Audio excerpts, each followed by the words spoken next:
In the year 1999 and 7 months, a great king of terror will come from the sky. He will bring back the great king of the Mongols, before and after war rules. This, of all the prophecies of Nostradamus, is his most famous and recognized. To some, this prophecy is a testament to the failure of Nostradamus in that the year 1999 has come and gone. To others, it's just the opposite. Where's the fulfillment for the prophecy of the King of Terror? There has been much speculation as to who this might be, from Osama bin Laden to Saddam Hussein. But let's examine the details of this prophetic description as well as others that Nostradamus gives to lend to the identification of this person in this time period. First of all, the prophecy tells us that this person will be a king. The word king comes from the Old English word kin, which means family or descent, as a kingship is that which is passed from a father to his son. Next, the prophecy says that the King of Terror will bring back the great king of the Mongols. The founder and greatest king of the Mongol Empire was Genghis Khan, who succeeded in conquering and establishing the largest single land empire in history, bigger than the Roman Empire, bigger than the Greek Empire. And he did it by attacking the areas out of China into Afghanistan and then into the Middle East via Iraq and Iran.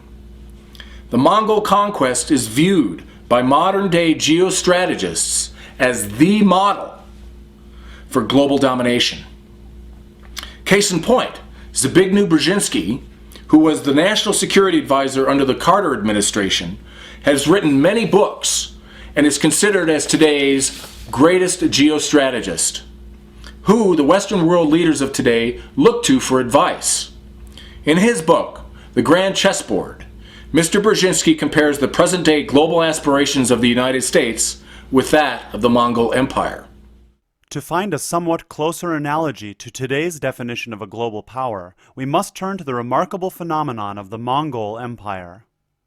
In other words, Mr. Brzezinski is advising the United States to follow in the footsteps of Genghis Khan, so that they might be able to achieve their objectives of world domination, to attack using brilliant and superior military tactics combined with a remarkable capacity for the rapid movement of forces and their timely concentration.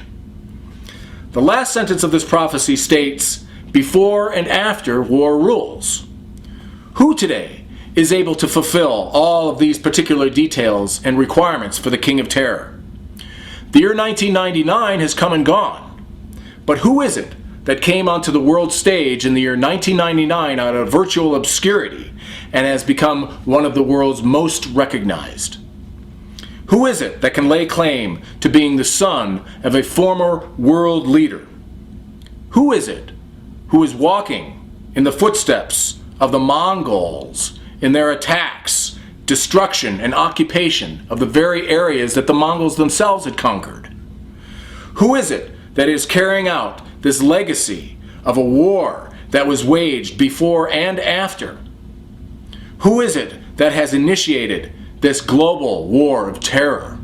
We know with certainty that the horrors of that September morning were just a glimpse of what the terrorists intend for us. That to win the war on terror, terror cell finding the terrorist. Every success against the terrorists, America is still a nation at war. Terrorizing a totalitarian ideology, terrorist totalitarian threat. Kill democracy in the Middle East. Blind hatred, terrorists. Kill terrorists with support from Syria and Iran and our own security at risk. The war on terror. Chasing down the terrorists. Terrorists have gathered to find the terrorists. The war on terror, war on terror.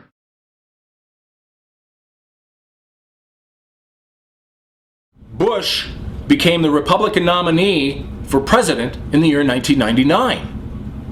Bush is George Bush II, as his father is George Bush I, who was also the President of the United States. One of the inherent principles of kingship is that a king is not voted into office. I order you to be quiet. All right, does he think he is? I'm your king. Well, I didn't vote for you. You don't vote for kings. If anything, they become king by a mandate from the highest office in the land. In other words, they're coronated. Bush did not win the popular vote, but was decided to be the president by the ruling of the Supreme Court of the United States. Bush has started a war that began in Afghanistan, has spread to Iraq, and now has his sights set on Iran. These are the very lands that the Mongols themselves had conquered. Bush is carrying on the legacy started by his father from the first Gulf War against Iraq, and now is engaged in a new war before and after war rules. The tyrant will be defeated in the Muslim port, but that does not bring back freedom. A new war breaks out through spite and vengeance.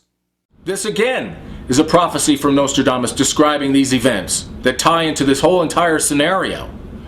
The lust for vengeance for the 9/11 attacks by the American people, fueled by momentum and the drive to attack Afghanistan and then subsequently Iraq, has brought us into this day of which we are in now.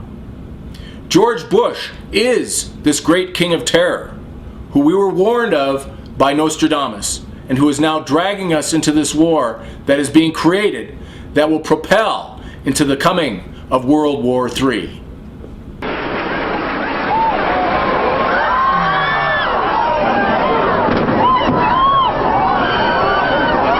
This is the reason that it says that the King of Terror comes from the sky, as it was this 9/11 event that has defined George Bush's presidency and has given him the license to wage this war of terror.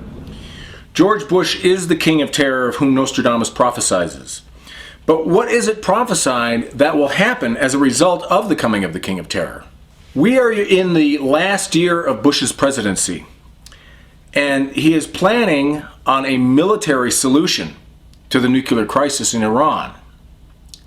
In other words, he's going to attack Iran. This is another area of which the Mongols had conquered in fulfillment of these prophecies for the King of Terror. But this, as has been threatened by the Iranians themselves, will result in a massive response. The next great catastrophic event that is prophesied of by Nostradamus is for the nuclear destruction of New York City. And this will come as a retaliation for the continued unprovoked attacks against the Muslim people, Iran, Iraq, and the assassination of Saddam Hussein. At 45 degrees the sky will burn. Fire approaches the great new city. In an instant a great scattered flame will leap up. These are continued events that are happening and will continue to happen in fulfillment of these prophecies of Nostradamus.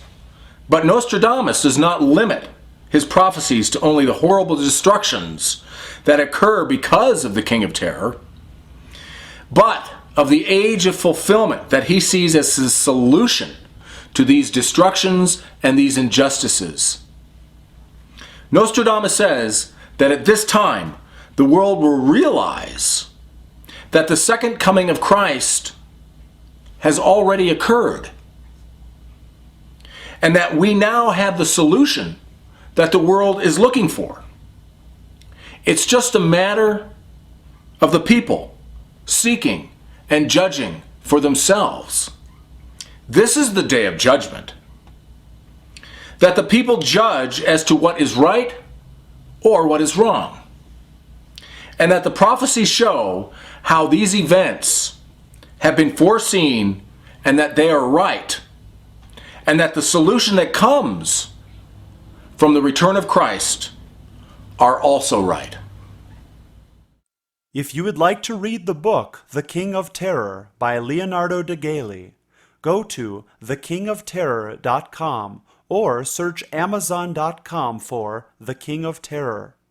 If you would like to learn more about the prophesied solution to the world's problems, visit bupc.org and uhj.net.